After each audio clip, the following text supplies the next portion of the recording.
Kata batik dalam bahasa Jawa berasal dari akar kata tik yang merujuk pada pekerjaan tangan yang halus, lembut, dan detil yang mengandung unsur keindahan atau seni.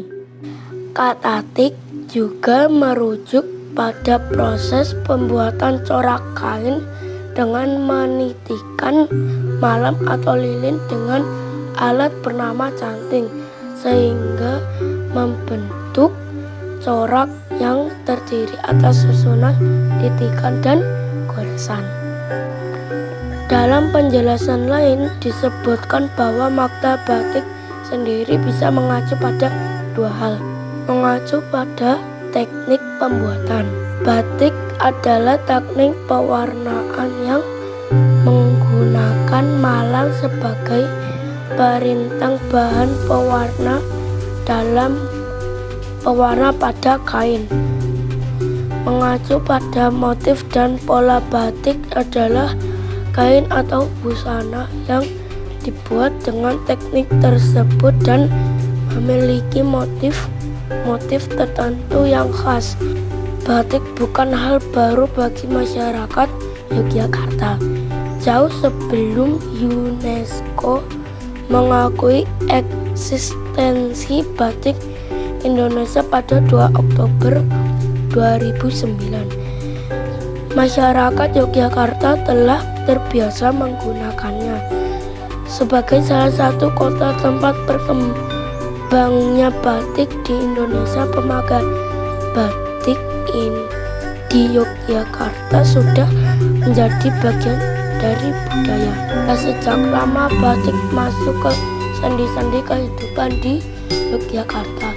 Di dalam lingkungan keraton, batik menjadi bagian dari kelengkapan busana, baik busana sehari-hari maupun untuk upacara adat.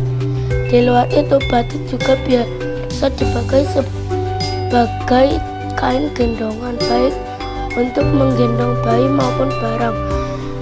Modernisasi dan pertambahan waktu tidak lalu mengubah fungsinya hingga sekarang.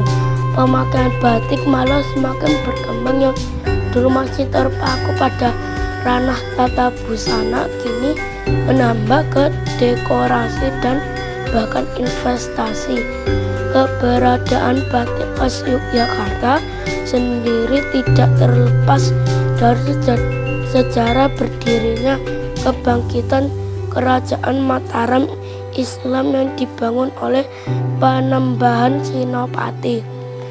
Selama perjuangan mendirikan Mataram, Panembahan Senopati sering bertapa melakukan pengembaraan dan laku spiritual di sepanjang pesisir selatan Pulau Jawa. Konon lanskap dan pemandangan tempat tersebut yang dihiasi oleh deburan ombak menghantam barisan tebing atau dinding karang telah mengilhaminya menciptakan pola batik parang.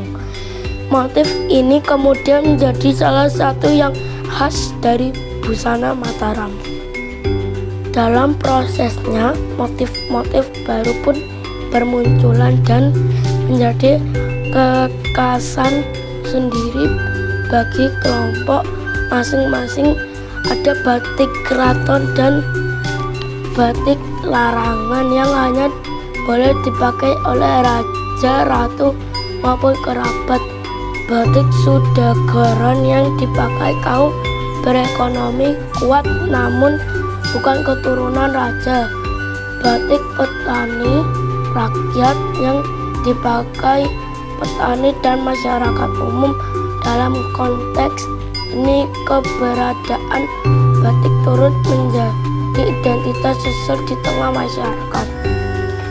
Pemakaian motif batik sesuai kelompok saat ini telah memudar. Sudah banyak masyarakat umum yang menggunakan motif-motif larangan yang dulu hanya boleh dipakai raja, permaisuri, dan keturunannya. Selaras dengan perkembangan zaman, larangan ini memang tidak diberlakukan lagi di luar lingkungan Keraton Yogyakarta. Sayangnya masyarakat terkadang memakai motif yang tidak sesuai hanya berdasarkan alasan suka tanpa memahami peruntukannya, semisal penggunaan motif untuk upacara kematian dan acara pernikahan. Memang bukan sebuah kewajiban untuk mengerti filosofi dari setiap motif batik, namun mengerti proses pembuatan dan makna dari motif batik dapat memberi pemahaman bahwa batik adalah sekadar kain bergambar. Tiap goresan malam pada kain batik tak ubahnya untayan doa, ungkapan kepada pencipta berwujud corak dan warna harapan dari sang pembuat untuk sang pemakai.